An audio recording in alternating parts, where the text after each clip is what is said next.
Baik, kita bersua kembali dalam Lensa IPT, cakap berkenaan dengan undi 18. Datuk, tengok sikit cincin Datuk. Warna biru Datuk warna Datuk, Ikram nak tanya juga. Kalau kita ikutkan manifesto-manifesto yang akan dibentangkan ataupun diberikan oleh parti-parti politik sewaktu kempen PRU15 nanti, mungkin ada juga yang menggula-gulakan anak-anak muda ni. Jadi pendapat Ikram macam mana? Adakah macam mana untuk kita bijak memilih sama ada merah kolarnya ataupun biru cincinnya?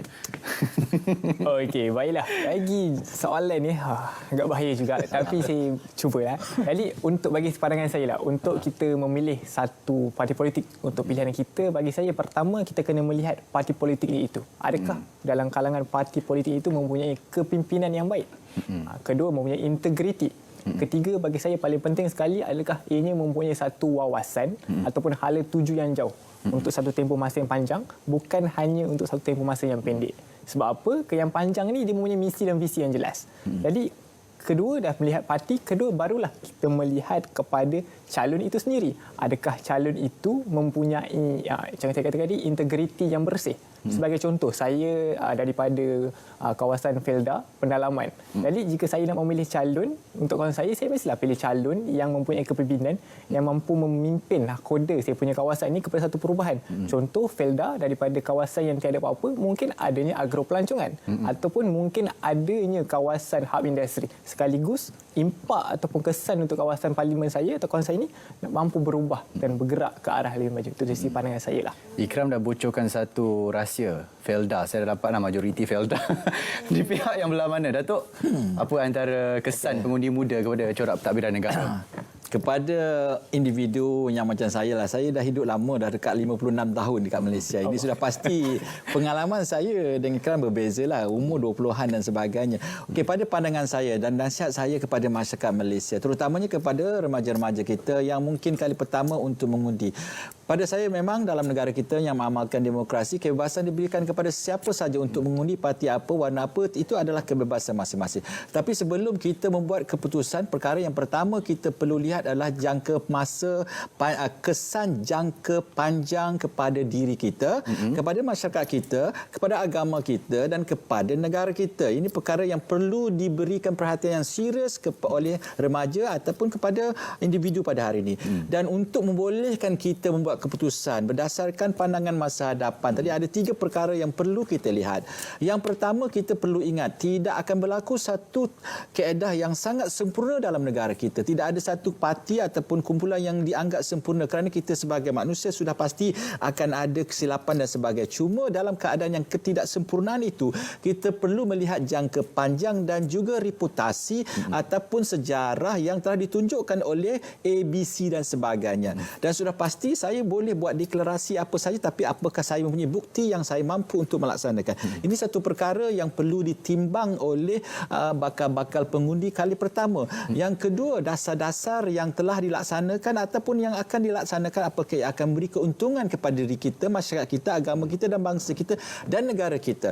Sudah pasti pada hari ini masing-masing mempunyai kebebasan untuk menceritakan itu dan ini, tetapi sebagai mahasiswa perlulah menggunakan konsep tabayun. Jangan terlalu mudah untuk kita percaya dalam setiap maklumat yang kita peroleh daripada media-media sosial, kerana kita perlu bertanggungjawab untuk menyemak sama ada kebenaran itu berlaku ataupun tidak. Kerana zaman sekarang zaman orang menyebar fitnah dengan begitu mudah, maka tanggungjawab kita perlulah kita laksanakan. Jadi insya-Allah saya yakin kalau kita boleh menilai sejarah suatu kumpulan itu daripada awal sehingga sekiranya kemudian terbukti ataupun sebaliknya impak yang diberikan kepada diri kita, masyarakat kita, agama dan sebagainya, dan kemudian tidak begitu mudah terpercaya dengan unsur-unsur berita-berita yang diperoleh daripada media. Dan kalau kita dapat kita gunakan konsep tabayun, menyemak daripada sumber asal, insya-Allah saya yakin pengundi-pengundi yang buat pertama kali mengundi akan memilih undi yang tepat kepada diri sendiri, bangsa, agama dan masa depan negara.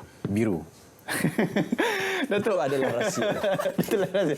Datuk, tadi awal Datuk ada compare 56 tahun pengalaman dan juga 23 tahun pengalaman beza. Maksudnya Datuk tak setuju ke dengan undi 18 ni macam mana? Tak yakin ke? Saya yakin tidak ada, itu merupakan hak masing-masing. Cuma dari segi pengalaman kita boleh membantu kita untuk membuat keputusan. Justru saya mengharapkan kepada mereka yang sudah mempunyai pengalaman memainkan peranan untuk berkongsi pandangan dan juga pengalaman mereka kepada generasi muda agar boleh ditimbang balik oleh generasi muda. Sudah pasti yang tua bertanggungjawab untuk mendidik yang muda dan yang muda juga bertanggungjawab untuk menasihati yang tua, dan insya-Allah kombinasi dua-duanya saya yakin kita mampu untuk mewujudkan satu keluarga yang hebat seperti mana yang dihasratkan oleh PM kita, satu keluarga Malaysia yang mampu untuk menjadikan Malaysia sebagai sebuah negara maju di masa akan datang. Ikram, macam mana untuk kita nak yakinkan, mungkin Datuk bersama kita, mungkin di depan kamera yakin kepada pengundi muda, tapi kepada mereka di luar sana, mungkin ada pakcik-pakcik di luar sana yang mungkin kurang yakin dengan undi 18. Macam mana kita nak yakinkan mereka supaya mungkin anda diberi takhta kepada Ikram untuk menjadi pemimpin sebuah kawasan. Bagaimana Ikram nak meyakinkan mereka itu sendiri? Baiklah, pada pandangan saya untuk kita meyakinkan mereka ini, kita lihat sejarah di PRU Johor yang lepas. Walaupun jumlah turun mengundinya adalah 54%, akan tetapi pengundi undi 18 ni adalah 6.6%. Jika terpencil tu saya sertakan sekali. Ikram turun Saya turun. Antara yang turun di Johor itu Datuk. 89,000-nya adalah lelaki, 83,000-nya adalah perempuan. Maka kat sini kita nampak undi 18 ini adalah amat penting. Kita kena percaya dengan orang muda ini untuk diberi peluang terus mengundi. Cuma macam saya katakan tadi lah, macam Datuk boleh katakan juga, kesedaran untuk mereka ini perlu disedarkan sebetul-betulnya lah. Dan golongan-golongan yang mungkin umur 30 tahun ke atas, 50 tahun ke atas, berilah peluang, percayalah kepada undi 18 ini. InsyaAllah yang terbaik untuk negara kita. Datuk, kalau manifesto-manifesto yang diberikan oleh parti-parti ini, kalau kita lihat sekarang ni semua dah ke arah digitalisasi macam apa yang Ikram katakan tadi. Jadi anda kata semua parti politik menggula-gulakan dengan peranti-peranti dan juga internet coverage. Apa kesan kepada golongan muda kini?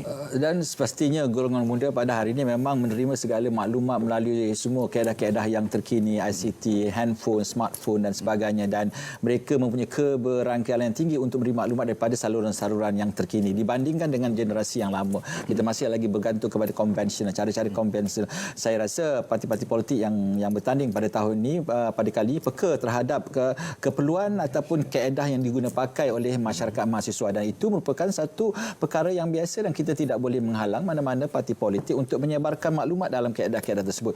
Cuba apa yang saya perlu tekankan di sini kepada penerima maklumat-maklumat tersebut, kepada mereka yang akan mengundi untuk kali pertama, seperti mana yang saya sebut, kita tidak boleh menghalang mana-mana pihak untuk menghantar maklumat kepada kita, tetapi kita mempunyai tanggungjawab untuk menyaring maklumat-maklumat tersebut, sama ada maklumat itu sahih, maklumat itu benar, maklumat itu berdasarkan kepada fakta, ataupun sekadar cerita-cerita untuk mengembirakan kita dan untuk membolehkan kita membuat justifikasi tersebut. Pastinya kita boleh menilai sejarah terhadap mereka yang mengeluarkan manifesto tersebut, apakah mereka itu mempunyai sejarah yang cemerlang ataupun sebaliknya. Dan saya yakin mahasiswa yang merupakan golongan terpelajar dalam negara kita sudah mampu untuk membuat penilaian, dan seperti mana disebut oleh saudara kita Ikram, dan perkara-perkara ini penting. Dan saya juga mengharapkan bahawa mahasiswa perlulah memegang satu komitmen bahawa satu undi anda sangat signifikan kepada negara, dan jangan sekali-kali kita memegang satu persepsi saya tidak kisah kerana saya masih lagi muda. Percayalah, tanpa yang muda tidak akan ada yang tua, tidak ada siapa yang mampu berlari tanpa merangkak terlebih dahulu.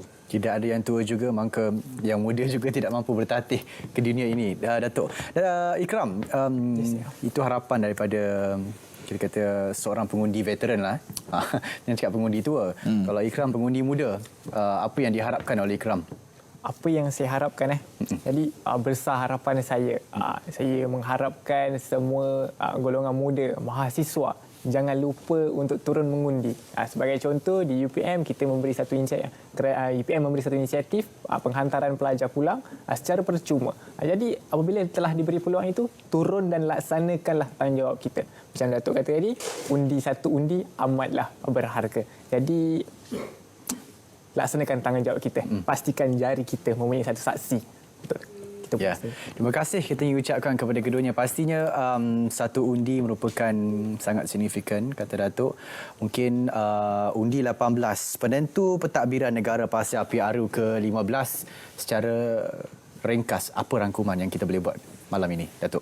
Semestinya setiap individu yang bernama rakyat Malaysia, warga negara Malaysia yang telah pun diberikan kebenaran oleh pihak kerajaan untuk mengundi laksanakan tanggungjawab anda kerana anda tidak mampu menyesal selepas keputusan diumumkan.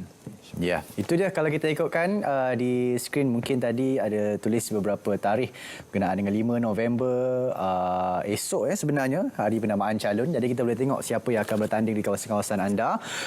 Dan pada 19 November itulah hari yang cukup mendebarkan sebenarnya. Kita kena menunggu siapakah yang bakal memimpin negara. Kita juga perlu mengundi siapakah yang bakal memimpin kawasan, memimpin negara kita dengan lebih gemilang, dengan lebih cekap. Sebenarnya apa yang diharapkan oleh rakyat bukanlah besar, hanya cukup satu, iaitu menjadikan negara kita ini negara yang bersih daripada rasuah dan sebagainya. Itu yang diharapkan oleh rakyat Malaysia. Dan pastinya kepada rakyat Malaysia, mereka mengimpikan satu negara yang stabil dan satu negara yang aman dan juga damai. Itulah yang diharapkan oleh rakyat Malaysia. Pastinya keluarga Malaysia, kita akan keluar mengundi pada 19 November nanti. Banyak sebenarnya yang akan diberikan. Anda boleh ikuti Lensa IPT, anda juga boleh ikuti di saluran berita RTM, melihat perkembangan-perkembangan yang kami berikan kepada anda, info-info terkini berkenaan dengan pilihan raya umum ke-15. Pastinya informasi-informasi kami adalah informasi yang tepat, sahih dan juga berimbang. Kami akan bawakan kepada anda. Dan terlebih juga nak ucapkan terima kasih kepada yang berbahagia Profesor Datuk Dr. Muhammad Shatta Shabran, pakar sosial dan juga Ketua Pegawai Eksekutif MQA, dan juga bersama dengan Muhammad Ikram Marozan, Presiden Persatuan Kebajikan Mahasiswa Negeri Johor, Perkasa Johor UPM, dan juga pelajar Bachelor Sains Pengurusan Perladangan Universiti Putra Malaysia UPM. Terima kasih kerana bersama kita pada hari ini bercakap berkenaan dengan undi 18. Semoga berjaya, insyaAllah. Semoga berjaya. Kita akan ada lagi satu slot selepas ini. Jangan ke mana-mana, kembali selepas ini dalam Lensa IPT.